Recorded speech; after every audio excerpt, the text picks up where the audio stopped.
Good morning, good afternoon, and good evening, whenever you may be listening, and welcome to Latitude, the 43 North podcast. This episode of the podcast is brought to you by Kaleida Health, where every day they change lives and make miracles happen. Learn more at KaleidaHealth.org. Hello, everybody. I'm Nate Benson, a very tired Nate Benson, digital media manager here at 43 North, and it happened. We finally had the 43 North finals last night, less than 24 hours ago. It was a whirlwind week for all the 43 North finalists, and I'm joined now by the $1 million winners, but I'm going to let them introduce themselves. Hello, guys. Who are you, and what is your startup? Hi there. I'm Bethany, and this is Barath. I'm the lead product developer in Soma Detect. And we're Soma Detect. What is, and we'll get into the nitty-gritty details, but what is Soma Detect? Soma Detect is an agricultural technology company. So we're a sensor and software play, and we have technology that helps dairy farmers produce the best possible milk. That's fantastic. And I will preface the listeners that I have not had any caffeine yet, so this could be a rough go for me. Before we get into everything you guys do, how are you doing? It was a jam-packed week for everybody, huh? It was jam-packed, very overwhelming day yesterday. Yeah. And I think we are still processing the news and, gathering our wits about us this morning for sure. So you guys came into town Monday, correct? We did. And you brought your whole team with you. Yes. So we were 7 here in Buffalo this week. Where are you coming from? I think that's important for the listeners to know. Absolutely. So we're from Fredericton, New Brunswick, Canada. It's in eastern Canada. Wow. Just above Maine. Okay. So you, so you brought your whole team there. Now, some of you were here locally working for 43 North Weeks, but the rest of your team, they were out and about actually doing some work, right? Tell me a little bit about that. Absolutely. So we sort of saw the opportunity to, and part of it is if we're going to say we're going to move here to Buffalo, we want to know that the dairy farming community, is out there and who would really want to work with us. And so they went farm to farm. We had basically 2 teams of 2 people each going from farm to farm, talking to dairy farmers, getting, their feet on the ground and, hands dirty and really seeing meeting dairy farmers, being face-to-face and having conversation about what we're doing and figuring out who would be interested in the local area.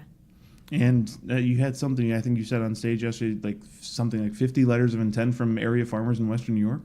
Absolutely. So when we visit dairy farmers, we talk about their farm, we talk about their needs, and we ask them to sign a letter of intent to purchase, which gives us an idea of the size of their farm as well as their contact information for sort of next steps. And so we got 50 signed letters this week in only 2.5 days. I love that approach because, at the worst case scenario, it wasn't, a wasted trip. There were 16 teams that came. Not everyone, there's only 8 prizes, so not everybody won something. So I think that was a very great approach from you guys. At least it wouldn't have been a wasted trip. That was absolutely our philosophy, our strategy here. We thought, at the very least, we'd have a fun week. We would meet farmers. We'd see the New York industry because we had always, we've read about it and we've talked to farmers by phone, but it's a whole other thing being on a farm and seeing them face to face. So great, amazing opportunity for that. Yeah, as you guys know, I think New York State's number 3 in the country, United States rather, for dairy production. So it's, kind of a natural place for you to be, so to speak. That's right. So one of the things I say is there are as many cows in New York State as there are in all of Canada. And I think that helps to sort of demonstrate why New York makes sense for us. So talk about the origins of Soma Detect. How did you come up with the idea? And what was the nexus of it, so to speak? Yes, Soma Detect is a little bit unique. It comes from a few different places. So the first is my dad. And my dad is a basement inventor. Some people like to call him a maker, which I think is the sort of cool term of today. Yep. But he's a tinkerer. And so my dad has been working for years on a sensor system. He has a background in light scattering and some pretty clear expertise, but has never commercialized anything and had never really gotten it out there. And so Nick and myself moved to New Brunswick a year ago, or a year and a bit ago now, and had been involved in the entrepreneurial community there. And so we're seeing the grants available. I was sort of seeing what other people were doing in ag tech or in different technologies, and talked to my dad at one point. I was sort of saying, if you wanted, you could, apply for this grant, or maybe you want to talk to these people about this and that kind of thing. And my dad just sort of said, well, why don't you do it? as fathers do. As they do, yes. So this really started as a project to help my dad, to help an inventor bring an idea to market. And from there, we brought on Barath. And Barath has, an expertise in machine learning and computer vision. And that really helped us to totally just blow the lid off what Soma Detect was able to do. So my dad's sensor, he had been limited at that time. But with these new technologies, we were able to analyze it in a whole new way. I think Barath often says we use something like 600 million filters now. Yeah. Ah, only? Why not 700? We can. Okay, good to know. Scale up. Yeah. As 600 million is good enough for us to get the amazing results we're getting right now. Yeah. With, for example, in the past week, we were having conversations with Cornell, with professors, and we are starting to brainstorm other different parts of milk that could be crucial to detect, and maybe that will take 700, maybe it will take 800 million filters, who knows? So just real quick, the 600 million filters, can you kind of describe what it's filtering for listeners who might not understand science like me? Oh, I'm sure. just a media guy. I'm not a scientist, as listeners of this podcast know. For sure. Nowadays, you hear the term artificial intelligence and machine learning pretty frequently in many places. Essentially, what that is there are two branches by which you can teach a computer to look for patterns. Since the 1960s, we have been working on pattern recognition, and it's based in hardcore mathematics and statistics. So one way is to handcraft or tailor an algorithm and tell a computer, you need to look for edges, colors, shapes, and sizes, and these kind of things make this object unique. Another thing is to give a computer a blind set of 1 million databases. Like, take 1 million photographs, find a pattern, and tell me why all these 1 million photographs belong to one category. So when you do this brute force method, it goes through several filters to find which ones or which combinations of filters gives you the result that you're looking for. Hence the 600 million or 700 million. It seems like it's really big, but when you take a picture and downsample it and make it real tiny, the computer can process it in milliseconds. We process an image or one sample from a cow at 0.002 seconds. So it's like lightning fast. Alrighty then. So do you guys, so back to the origins of things. So, adding machine learning, AI to your father's, kind of basement invention, so to speak. When did you decide, or when did you discover rather that, we're onto something here? I think it happened at a few different places. So we had my dad's sensor, and my dad was able to detect two things in milk, fat and somatic cell counts. And there was a point at which we were building algorithms with machine learning just for those two, and realized we were able to get higher accuracies than what my dad had individually. And a big part of that is just as one person, you can only analyze so many things, you can only do so much, but when we feed it into a computer, it sort of blows up the possibilities. And then from there, one weekend, I wasn't even around. The rest of the team had gotten milk from a cow who had been treated with antibiotics, and her milk before treatment started, and began looking to see if we could detect trace antibiotics. And they found that they could within a few hours. Wow. We did a study sort of over a week. It took a lot for us to really believe that what we were seeing was trace antibiotics, and that we were able to find it, because the amounts we're able to measure are down to the nanograms, very, very tiny amounts. That seemed impossible. Even me, I think it was like Friday night, midnight, we're in the office running an algorithm when I was finally like, oh my gosh, like maybe this is what we're seeing. And from there we just started, once we knew we could find that, we were just throwing other things at it as much as we could. So getting different samples from farmers, and that's when we added sort of progesterone, and we're still building this. as Barath was saying, even researchers have other interests. They know, some of them have specific enzymes they want to be able to find in milk and all of these different things. So that's hopefully what we'll be working on next. So we know Barath is, scanning through 600 million filters. So we get his background. What's your background? My background is diverse. So I have a background in startups and entrepreneurship. From a young age, I started working as a web developer and designer for sort of tech startups throughout Canada and the US. And so that gave me a huge perspective into startups and technology and sort of what it was able to do. Most recently, I completed a PhD in biology where I studied permafrost thaw lakes in northern Quebec. So I was working in these very remote subarctic environments, and that's where I got to using a lot of sensors and also seeing the challenge. So one of the things I did is I measured temperature every 5 seconds in a lake for a year. And you get back the data from that, and it's just such a massive. If you're a data nerd, that's probably like heaven, right? It's heaven for a data nerd.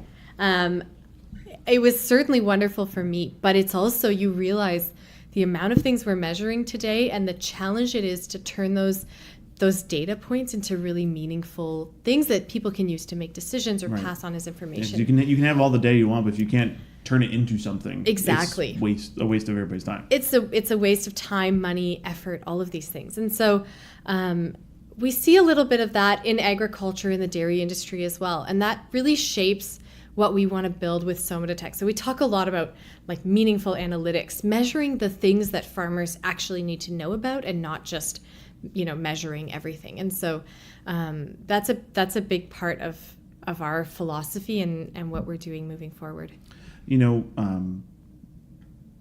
Is there a challenge when you're going to these farmers and throwing around, machine learning and AI and things like that? And I don't mean that in a disparaging way, but it's like, I love tech and I love science, and even I struggle to understand how everything works. So when you're going to a farmer who's, budgets, every penny counts for a farmer, of course, and talking about AI and machine learning and, bringing tech into the stall, so to speak, for the cows, what are those reactions and how do you kind of navigate those waters? Yeah, so we don't often open with machine learning and AI. You don't swing for the fences with that one, huh? We don't. We often, it's probably smart. We find that when we talk to them about what we're able to do today and what we're trying to do, that farmers are willing to help. Mm-hmm. And that's been true across, New Brunswick, across Atlantic Canada, where we're from, and what we found here in New York. And so that makes such a huge difference. None of us are from dairy. So we've learned a ton about the industry throughout this entire process. And that's all come from farmers and the help that they've been able to give us. But we find that when they sort of realize what we can do, what we're trying to measure, that they're on board, they want to help. And many of them are data nerds or science nerds in their own way. Yeah. Every farm is its own scientific experiment. Yeah. And so what we're offering for them, for these farmer researchers, is just a new way of getting that information. Because ultimately what you guys are able to provide dairy farmers will save them product and save them money in the long game, correct? Absolutely. We are entirely focused on doing this for farmers first and making sure that there's value for them and for their cows and for their families. So 43 North, why apply to 43 North? Well, so it's so funny because we were talking about this yesterday. One of our colleagues, Brian, found an ad for 43 North on Facebook, I think via Yes, so I'm doing my job. Yes. Fantastic. We're targeting correctly. Okay, good. That's right. Nate Benson gets a bonus if my boss is listening. For sure. So we sort of looked at, we knew the stats on dairy in the U.S. We knew where the dairy farmers were. And so New York made sense for us. We knew that in 2018, we would be looking to open our first U.S. office as well. And so we thought there was some really good, match up there in terms of timeline. It was very serendipitous to find this and apply for this. Yeah, and so we went for it. Of course, when I think the first thing we did was fill out an online form. And so, you're so far away from the finals, the end of the competition and all of these things. I don't even think, we always hope to come out a winner, but don't think we ever expected to be, number one, and such an incredible surprise. But that's how it started. And since then we've felt the welcome from Buffalo. I think that the family spirit that exists in 43 North, even listening to the Startup Grind talk the first day that we were here, they're just incredibly touching, open, honest things that were shared there that gave us such a good feeling about being here and about being in the right place and with people that would understand our values and what we're trying to build. And so, Buffalo's nickname is the City of Good Neighbors, and a lot of that comes from just, years and decades of, economic kind of turmoil. In the turn of the 20th century, Buffalo was an entrepreneur capital of the world. Then the 50s, 60s, 70s, 80s, 90s, people left. And, the people who stayed kind of huddled up together, dug ourselves out of snow occasionally. And that's kind of where that spirit is. I think I can speak for myself, when you guys bring everybody here, it's going to be a new family. And, everyone in Buffalo in the startup scene is working together to try to just build everybody up, because if you succeed, the farmers are going to succeed, and those farmers are going to spend money, and everybody wins. So we're just so thrilled to have you here. So what was it like pitching on stage at Shays? Obviously you haven't been to Buffalo before. Have you, it's a pretty incredible theater to pitch in front of, huh? Yeah, that was the largest crowd I have ever stood in front of. It's a good thing that the house lights were down, because last thing you want to see is 6,000 eyeballs looking at you. Yeah, pretty intimidating, but also really exciting. And I just felt incredibly supported by the crowd last night. I can't say enough about that. They mooed you. They mooed me. Like I was, which is like, let me probably not boo. They mooed you guys. Mooed. Like so when I heard that, I was like, oh, the audience is bought in. Yes, I was like both. That was the most hilarious thing that could possibly happen, and just incredibly touching. Completely blown away by the support that we had from the audience yesterday. The judges were pretty in depth too with the questioning, and the evening round was a lot different than the morning round. You had a 5-minute Q&A in the morning, but that for kind of the entertainment value of things and to move everything along, it was a 2 and 5 split in the evening. The judges, they grilled you guys pretty hard. What were your thoughts on those questions, and what was your overall feeling? Yeah, those judges were tough. It's an incredible group of individuals with a wide range of experience, certainly much more business experience than I have. And so you feel like you're standing in front of giants of industry out there, and you are. Definitely intimidating, but I think also an incredible opportunity to have a conversation about my company, and to know that there are people willing to take the time to listen to our pitch and to reflect on what we're trying to build is also, an incredible privilege for us. One of the moments that a lot of the public didn't see was on stage, behind the scenes after the fact. There was a press gaggle and everyone had microphones in your face, but you called your dad. Yeah. Can you kind of describe that conversation? And we'll be posting the video over the weekend, but for the folks listening today, describe, talking to your dad and telling him what happened. Yeah, so it was hard to hear him. I think he had a bit of a hard time hearing us too with all the noise. But he's just so happy and so proud for us. And we're going to call him. We're going to be chatting again with him today for sure. But